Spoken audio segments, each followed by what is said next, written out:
There's a storm raging over solar energy in the U.S., and Joe Biden is at the center of it. The U.S. president has pledged to slash greenhouse gas emissions, and switching American homes and industries to solar power is a major part of the plan. The goal is hugely ambitious. At the moment, only about 3% of U.S. electricity is generated from solar panels. The Biden administration wants this to rise to as much as 40% by 2035. Hundreds of millions, maybe billions of new solar panels will be needed. Where those panels will be built is at the heart of a controversy that has clouded U.S. solar development in recent months.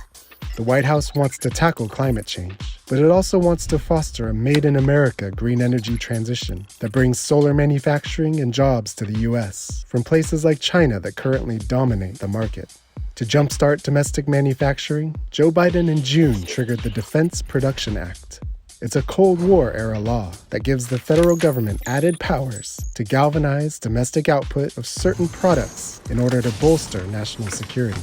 The law, once used to turn out tanks and guns in times of war, is now being used to boost production of solar panels to combat climate change.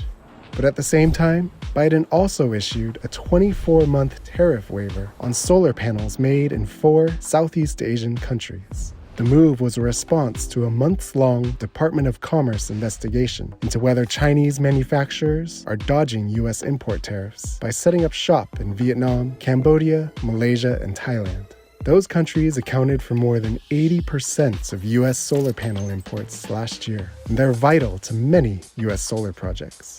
American solar developers argued that the investigation had effectively frozen solar imports because of the threat of high retroactive tariffs. Hundreds of solar projects around the country were put on ice this year, and one forecaster said new installations could drop by about half in 2022 and 2023. The White House's approach has split opinion in the U.S. solar industry. Solar project developers have welcomed the move, but U.S. solar panel producers argue it allows China to continue flooding the market with cheap panels, undermining the president's efforts to build the green energy revolution at home.